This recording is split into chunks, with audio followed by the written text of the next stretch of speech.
हमारी अर्थ से 635 light year दूर स्पेस में एक ऐसा एक्सोप्लैनेट भी दरियाफ्त हो चुका है जहां पर फ्यूचर में इंसान रह सकते हैं।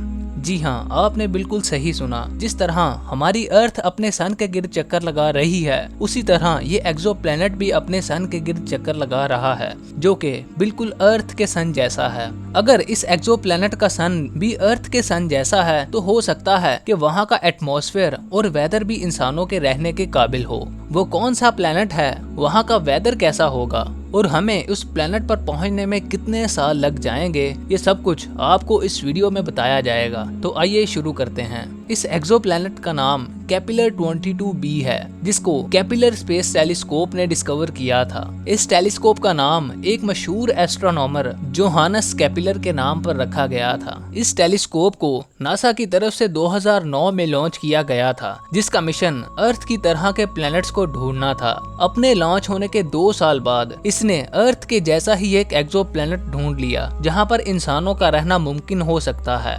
एक्सोप्लैनेट्स ऐसे प्लैनेट्स होते हैं जो हमारे सोलर सिस्टम से बाहर हों और किसी सन या फिर किसी स्टार के गिर्द चक्कर लगा रहे हों। साइंटिस्ट ने इस प्लैनेट को ट्रांजिट मेथड के जरिए ढूंढा। जब कोई प्लैनेट अपने सन के गिर्द चक्कर लगाता है तो इसका कलर चेंज हो जाता है और पीछे मौजूद सन की उतनी लाइट ब्लॉक हो जाती है जितना उस प्लैनेट का साइज होता है, और हमको पता चल जाता है कि इस सन के गिर्द कोई प्लैनेट चक्कर लगा रहा है। इस तरह प्लैनेट्स फाइंड करने के मेथड को ट्रांजिट मेथड कहते हैं। इसी तरह साइंटिस्ट को प्लैनेट का साइज और वो किस तरह अपने सन के गिर्द ऑर्बिट कर रहा है पता चल जाता है। इस प्लैनेट का साइज अर्थ से 36 गुना ज्यादा है, यानी इसमें हमारी अर्थ जैसे 36 प्लैनेट्स फिट आ सकते हैं। हमारी जमीन सन से तकरीबन 15 करोड़ किलोमीटर दूर मौजूद है। इस वजह से सूरज की ज्यादा हीट हम तक नहीं पहुंचती, इसीलिए हमारी अर्थ एक हैबिटेबल जोन में मौजूद है, मतलब जहां पर इंसान रह सकते हों। इसी तरह ये प्लेनेट भी एक हैबिटेबल जोन में मौजूद है। इसका मतलब ये हुआ कि यहाँ पर पानी मिलने के चांसेस हैं, और आप जानते ही हैं जहाँ पर पानी मौजूद होता है वहाँ पर इंसानों के रहने के चांसेस भी बहुत ज्यादा होते हैं। केपलर 22b पर एक साल 290 दिनों का होता है। ये प्लेनेट अपने सन से 10 करोड़ किलोमीटर दूर मौजूद है, जो कि हमारी अर्थ और इसके सन के दरमियान फासले से 15% कम है। अगर हमारी अर्थ सन से इसी फासले पर मौजूद होती जितना ये प्लेनेट है, तो जमीन पर टेम्परेचर 500 डिग्री सेल्सियस तक हो सकता था। इस प्लेनेट का सन है तो हमारे सन जैसा ही, लेकिन इससे साइज में छोटा है और इसके मुकाबले में इतना गर्म भी नहीं है। इसी वजह से वहाँ पर उतनी ही सनलाइट हो सकती है जितनी सनलाइट हम अर्थ पर रिसीव करते हैं। साइंटिस्ट के मुताबिक वहाँ का टेम्परेचर तकरीबन 12 डिग्री से लेकर 25 डिग्री सेल्सियस तक हो सकता है, जैसा टेम्परेचर अर्थ पर बहार के मौसम में होता है। यहाँ तक तो लग रहा है कि ये प्लेनेट इंसानों के रहने के लिए बहुत अच्छी जगह हो सकती है, लेकिन हर न्यूज गुड न्यूज नहीं होती। कुछ साइंटिस्ट के मुताबिक केपलर 22b अपनी एक साइड पर सन के गिर्द चक्कर लगा रहा है, जिस तरह हमारे सोलर सिस्टम का एक प्लेनेट यूरेनस सन के गिर्द चक्कर लगा रहा है। इसका मतलब ये होगा कि इस प्लेनेट पर 6 महीने तक दिन और 6 महीने तक रात हो सकती है, क्योंकि ये प्लेनेट अपनी एक साइड पर स्पिन कर रहा है। इस वजह से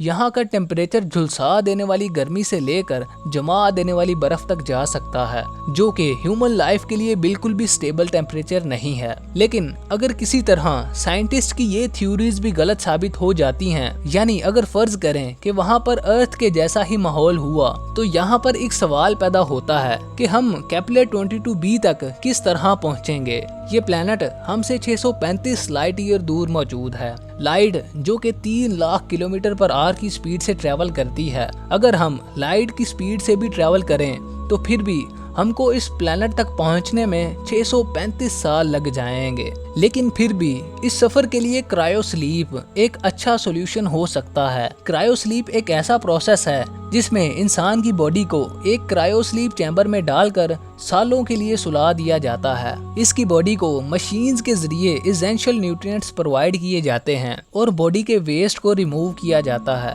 ये चैम्बर बॉडी के टेम्परेचर को 32 डिग्री सेल्सियस तक ठंडा कर देता है, जिससे बॉडी की ग्रोथ यानी इंसान की उम्र रुक जाती है और बॉडी हाइबरनेट हो जाती है। जाहिर सी बात है, जिस इंसान ने 635 साल का सफर करना हो उसकी सारी लाइफ तो सफर में ही गुजर जाएगी। इसी वजह से क्रायो स्लीप चैम्बर्स को बनाया गया है ताकि इंसान सोते हुए इतना लंबा सफर भी तय कर ले और जब वो उस सफर के बाद उठे तो उसकी एज उतनी ही हो जितनी एज में उसकी बॉडी को हाइबरनेट किया गया था। आपको ये जानकर हैरानगी होगी कि नासा ने इस तरह के क्रायो स्लीप चैम्बर्स को भी बना लिया है। अगर फर्ज करें हम इतना लंबा सफर करके केपलर 22b तक पहुंच भी जाते हैं तो फिर भी हमारे लिए बहुत रिस्क होगा, क्योंकि अभी हम उस प्लेनेट के बारे में कुछ भी नहीं जानते। इस प्लेनेट की ग्रेविटी हमारी अर्थ से 2 गुना ज्यादा हो सकती है।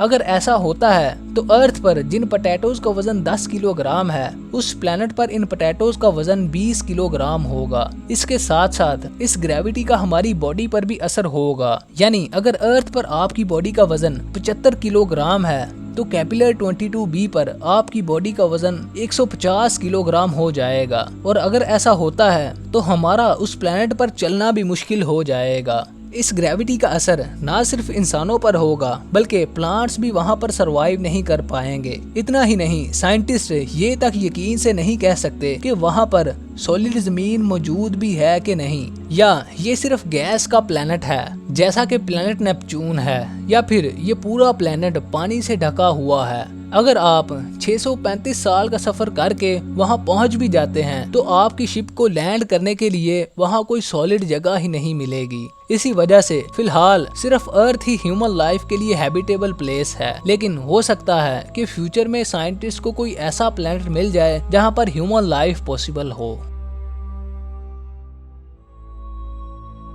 तो दोस्तों, अगर आपको वीडियो पसंद आए तो वीडियो को लाइक कीजिए और इसी तरह की मज़ीद इन्फॉर्मेटिव वीडियोस के लिए चैनल को सब्सक्राइब कीजिए। अब मैं मिलूंगा आपसे नेक्स्ट वीडियो में, तब तक के लिए अल्लाह हाफिज़।